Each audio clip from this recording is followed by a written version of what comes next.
മനസ്സിനേറ്റ മുറിവുകളും വെറുപ്പും പ്രതികാരവും ഒക്കെ ചിന്തിച്ചിരുന്നാൽ സന്തോഷം ഒരിക്കലും ഉണ്ടാവില്ല. മറ്റുള്ളവർക്ക് ചുറ്റും അതിൻ്റെ ഫലങ്ങൾ മാത്രം ചിന്തിച്ച് ജീവിതം മുന്നോട്ട് നയിക്കാനും കഴിയില്ല.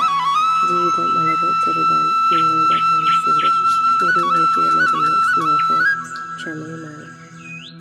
ശാന്തവും ശക്തവുമായ മനസ്സിന് ചെയ്യുന്ന കാര്യങ്ങളിൽ ഏകാഗ്രത കൈവരിക്കാനും അതിലൂടെ വിജയം നേടാനുമാകും. മനസ്സിന് തളർത്തുന്ന ആശങ്കകൾക്കും ആകുലതകൾക്കും അടിമപ്പെടുമ്പോൾ അതിൻ്റെ ദൂഷ്യഫലങ്ങൾ നമ്മുടെ ലക്ഷ്യത്തെ തന്നെ നമ്മിൽ നിന്നും മായ്ക്കുന്നു. നമ്മുടെ ശക്തിയും ഊർജവും നഷ്ടപ്പെടുത്തുന്ന ആവശ്യമില്ലാത്ത ചിന്തകൾക്ക് പകരം നല്ല ചിന്തകൾക്ക് മനസ്സിൽ സ്ഥാനം നൽകുക. സന്തോഷം എന്നത് ഒരു ലക്ഷ്യസ്ഥാനമല്ല, അതൊരു യാത്രയാണ്. നമ്മൾ എവിടെയാണോ അവിടെ സന്തോഷവാനായിരിക്കുക എന്നത് നമ്മുടെ തിരഞ്ഞെടുപ്പാണ്. നമ്മുടെ ചിന്തകളാണ് നമ്മുടെ ലോകത്തെ സൃഷ്ടിക്കുന്നത്. പോസിറ്റീവായ ചിന്തകൾ പോസിറ്റീവായ ജീവിതത്തിലേക്ക് നയിക്കുന്നു. ലോകത്തിന് ഇന്ന് ഏറ്റവും ആവശ്യമുള്ളത് ബുദ്ധിയുള്ളവരെയല്ല, മറിച്ച് ദയയുള്ള മനുഷ്യരെയാണ്. ചെറിയ പുഞ്ചിരിയോ കരുണയുള്ള ഒരു വാക്കോ ഒരാളുടെ ദിവസം തന്നെ മാറ്റിവെക്കാം. മറ്റുള്ളവർ നിങ്ങളെക്കുറിച്ച് എന്ത് ചിന്തിക്കുന്നു എന്നത് നിങ്ങളുടെ പ്രശ്നമല്ല, എന്നാൽ അതിനെക്കുറിച്ച് നിങ്ങൾ എന്ത് ചിന്തിക്കുന്നു എന്നത് നിങ്ങളുടെ സമാധാനത്തെ ബാധിക്കും. ഞാൻ എല്ലാം തികഞ്ഞവനാണ് എന്ന് നിങ്ങൾ ഒരിക്കലും ചിന്തിക്കരുത്. എനിക്കൊന്നുമില്ല എന്ന് കരുതരുത്. പക്ഷെ എപ്പോഴും നിങ്ങൾ ചിന്തിക്കുക, എനിക്ക് എന്തെങ്കിലുമൊക്കെ ഉണ്ടെന്ന്, എനിക്ക് എന്തും നേടുവാൻ കഴിയുമെന്ന്. ജീവിതം ഒരു നാണയം പോലെയാണ്. സന്തോഷവും വേദനയും രണ്ടു വശങ്ങളാണ്. ഒരു സമയം ഒരു വശം മാത്രമേ ദൃശ്യമാകൂ, എന്നാൽ മറുവശം അതിൻ്റെ ഊഴത്തിനായി കാത്തിരിക്കുന്നുണ്ടെന്ന് ഓർമ്മിക്കുക. അതിനുള്ളിലേക്ക് കടക്കാത്തിടത്തോളം കാലം കടലിലെ മുഴുവൻ വെള്ളത്തിനും ആ കപ്പലിനെ വെക്കാൻ കഴിയില്ല. അതുപോലെ ലോകത്തിലെ നെഗറ്റീവ് ചിന്തകളെ നിങ്ങളുടെ ഉള്ളിലേക്ക് കിടക്കാൻ നിങ്ങൾ അനുവദിക്കാത്തിടത്തോളം കാലം അവയ്ക്കൊന്നും നിങ്ങളെ തളർത്താൻ കഴിയില്ല. എല്ലാം സംഭവിക്കുന്നത് ഓരോ കാരണത്താലാണ്. ആ കാരണം മാറ്റങ്ങൾക്ക് വഴി തെളിയിക്കുന്നു. ചിലപ്പോൾ അത് വേദനിപ്പിച്ചേക്കാം, ചിലപ്പോൾ അത് പ്രയാസകരമായിരിക്കാം, എന്നാൽ അവസാനം അത് നല്ലതിന് വേണ്ടിയായിരിക്കും. നിങ്ങൾ ചന്ദ്രനെ കാണുമ്പോൾ ദൈവത്തിൻ്റെ സൗന്ദര്യത്തെ കാണുന്നു. നിങ്ങൾ സൂര്യനെ കാണുമ്പോൾ ദൈവത്തിൻ്റെ കരുത്തിനെ കാണുന്നു. എന്നാൽ നിങ്ങൾ കണ്ണാടിയിലേക്ക് നോക്കുമ്പോൾ ദൈവത്തിൻ്റെ ഏറ്റവും മികച്ച സൃഷ്ടിയെയാണ് കാണുന്നത്.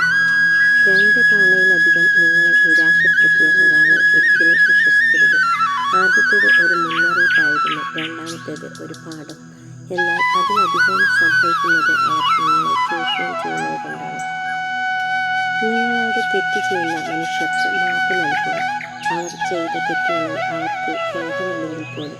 കാരണം ദേഷ്യം മനസ്സിൽ കൊണ്ട് നടക്കുന്നത് നിങ്ങളെയാണ് മുറിപ്പെടുത്തുന്നത്, അവരെയല്ല. സമാധാനത്തോടെ ജീവിച്ച് തകർന്ന മനസ്സോടെയല്ല. തടസ്സങ്ങളിൽ നിന്നും ദുഃഖങ്ങളിൽ നിന്നും ഓടി അകലരുത്.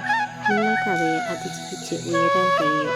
ജലം ചെയ്യുന്നത് പോലെ തൻ്റെ വഴി തടയുന്ന കല്ലുകൾക്ക് മുകളിലൂടെ ഒഴുകി ജലം മുന്നോട്ട് നീങ്ങുന്നു. അത് ഒരിക്കലും നിലക്കുകയോ തോറ്റു പിന്മാറുകയോ ചെയ്യുന്നില്ല. വേദന നിങ്ങളെ കൂടുതൽ ശക്തനാക്കുന്നു, ഭയം നിങ്ങളെ കൂടുതൽ ധീരനാക്കുന്നു, ഹൃദയവേദന നിങ്ങളെ കൂടുതൽ ജ്ഞാനിയാക്കുന്നു. അതിനാൽ മെച്ചപ്പെട്ട ഉറപ്പായിരുന്നതിന് നിങ്ങളുടെ ഭൂതകാലത്തോട് നന്ദി പറയുക. ജീവിതത്തിൽ നേടാൻ കഴിയുന്ന സമ്പാദ്യങ്ങൾ ഒരുപാടുണ്ട്, എന്നാൽ അതിൽ ഏറ്റവും വിലപിടിപ്പുള്ളതും എന്നും നിലനിൽക്കുന്നതുമായ സമ്പാദ്യമാണ് നമ്മളെ മനസ്സിലാക്കുന്ന കുറേ നല്ല സൗഹൃദങ്ങൾ. മനസ്സിൽ നന്മ മാത്രം കാത്തു സൂക്ഷിക്കുന്നവർ പലപ്പോഴും തെറ്റിക്കപ്പെടും. പലർക്കു മുന്നിലും തല കുനിക്കേണ്ടിയും വരും. പക്ഷെ അവരൊരിക്കലും ജീവിതത്തിൽ പരാജയപ്പെടില്ല. ഒഴിച്ചു നടന്ന വഴികളിലൂടെ തിരിച്ചുകൊണ്ട് നടക്കുന്ന ഒരു കാലം നമ്മൾക്കെല്ലാവർക്കും വരാനുണ്ട്. അഹങ്കരിക്കാതെ മറ്റുള്ളവരോട് സ്നേഹത്തോടെയും ബഹുമാനത്തോടെയും പെരുമാറുക. കിതയ്ക്കുന്ന കാലത്ത് കിതപ്പകറ്റാൻ ദൈവം എവിടെയെങ്കിലും ഉണ്ടാകും. സൗഹൃദം എന്നത് സത്യമാണ്. തളരുമ്പോൾ അത് താങ്ങായും, കരയുമ്പോൾ അത് സാന്ത്വനമായും, വിജയങ്ങളിലത് കരുത്തായും, മാർഗങ്ങളിലത് വഴികാട്ടിയായും, നഷ്ടങ്ങളിൽ കൂടപ്പിറപ്പായും മാറുന്ന സ്നേഹമാണ് സത്യം. ജീവിതത്തിലെ ഏതൊരവസ്ഥയോടും പൊരുത്തപ്പെടാൻ നമ്മുടെ മനസ്സിനെ പാകപ്പെടുത്തിയെടുത്താൽ നമ്മുടെ സന്തോഷത്തെ തകർക്കാൻ ലോകത്തിൽ ഒരു ശക്തിക്കും സാധിക്കില്ല. ചെയ്തതെല്ലാം തെറ്റാണെന്നറിഞ്ഞിട്ടും അതിലൊരു ന്യായം കണ്ടെത്തി ഒന്നും അറിയാത്ത പോലെ നടക്കുന്നവരോട് ഒന്നും സംസാരിക്കാൻ നിൽക്കരുത്. എന്തിനും അവർക്ക് അവരുടേതായ ന്യായങ്ങൾ ഉണ്ടാവും. ഒരു ജീവിതവും ഇന്നുവരെ നേർരേഖയിൽ സഞ്ചരിച്ചിട്ടില്ല. ഉയർന്നും താണും തിരിഞ്ഞും മറിഞ്ഞും തകർന്നടിഞ്ഞും തിരിച്ചു പിടിച്ചുമൊക്കെയാണ് ജീവിക്കാൻ ശ്രമിക്കുന്നത്. മറന്നുപോയവരെ, മാറിപ്പോയവരെയും അടുത്തുപോയവരെയും മനസ്സിൽ നിന്ന് ഉപേക്ഷിക്കുക. മനസ്സിലാക്കിയവരെ ചേർത്ത് പിടിക്കുക. ഇഷ്ടങ്ങളെ പിന്തുടരുക. തീർച്ചയായും അത് ഒരിക്കൽ നിങ്ങളുടെ നഷ്ടങ്ങളെ മറികടക്കും. ജീവിതമാണ്. തളരും, തളർത്തും, വീഴും, വീഴ്ത്തും, മടുക്കും, മടുപ്പിക്കും, വെറുപ്പിക്കും. പക്ഷേ എല്ലാം തരണം ചെയ്ത് മുന്നോട്ട് തന്നെ പോകണം എന്നുള്ളത് നിന്റെ മാത്രം ഉത്തരവാദിത്വമാണ്. ഒരാൾക്ക് മറ്റൊരു മനുഷ്യനെ മനസ്സിലാക്കാൻ കഴിയണമെങ്കിൽ ഒന്നുകിൽ ആ മനുഷ്യൻ അനുഭവിച്ചതെല്ലാം അയാളും എപ്പോഴെങ്കിലും അനുഭവിച്ചിട്ടുണ്ടാവണം. അല്ലെങ്കിൽ ആ മനുഷ്യൻ അത്രമാത്രം പ്രിയപ്പെട്ടതായി മനസ്സിൻ്റെ ആഴങ്ങളിൽ പതിഞ്ഞു കിടക്കുന്ന ഒരാളായിരിക്കണം. ജീവിതം എത്രയേറെ മുറിവുകൾ സമ്മാനിച്ചാലും സന്തോഷത്തോടെ മുന്നോട്ടു പോകാം. പാറമേൽ പണിത ഭവനം നശിക്കുകയില്ല എന്ന് നീ കേട്ടിട്ടുണ്ടല്ലോ. നിന്നെ തകർക്കാൻ, തളർത്താൻ പലരും ശ്രമിക്കും. നീ വീഴാൻ ദൈവം അനുവദിക്കില്ല. ജീവിതത്തിൽ ഇടർച്ചകളും താളപ്പിഴകളും ഇടയ്ക്കുണ്ടാവും. ചിലപ്പോൾ കലങ്ങിയും കലുഷമായും ഒഴുകും. അത് സ്വാഭാവികമാണ്. തളർച്ചകൾ ഉണ്ടാകുമ്പോൾ നിരാശയിലും അസംതൃപ്തിയിലും കഴിയുന്നവർ സ്വന്തം ജീവിതം തന്നെയാണ് പാഴാക്കുന്നത്. പ്രതികൂല അവസ്ഥയിലും തീക്ഷ്ണമായ ആന്തരിക അഗ്നിയുടെ കരുത്തോടെ കർമ്മനിരതരാവാൻ കഴിഞ്ഞാൽ വിജയങ്ങൾ നമ്മെ തേടിയെത്തും.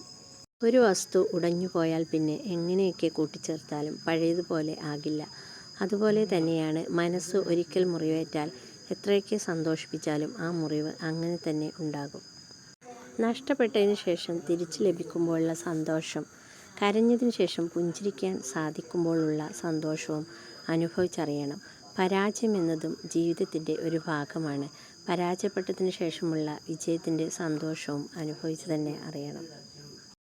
ആഗ്രഹിക്കാം, പക്ഷേ കിട്ടണമെന്ന് വാശി പിടിക്കരുത്. ആരെയും സ്നേഹിക്കാം, പക്ഷേ തിരിച്ചും അവർ സ്നേഹിക്കുമെന്ന് പ്രതീക്ഷിക്കരുത്. കരയാം, നമ്മുടെ സങ്കടങ്ങൾ തീരുവാൻ വേണ്ടി മാത്രം, പക്ഷേ മറ്റുള്ളവരെ സങ്കടപ്പെടുത്തരുത്. ചിരിക്കാം നമുക്ക് സന്തോഷമുണ്ടാകുമ്പോൾ, പക്ഷേ മറ്റുള്ളവരുടെ വീഴ്ചയിൽ സന്തോഷിക്കരുത്. സംസാരങ്ങൾ നിലയ്ക്കുന്നത് ബന്ധങ്ങൾ അവസാനിക്കുന്നതിൻ്റെ വ്യക്തമായ സൂചനകളാണ്. നിലയ്ക്കാത്ത സംസാരങ്ങൾക്ക് പിന്നിൽ നിലയുറപ്പിച്ച സ്നേഹമുണ്ടാകും.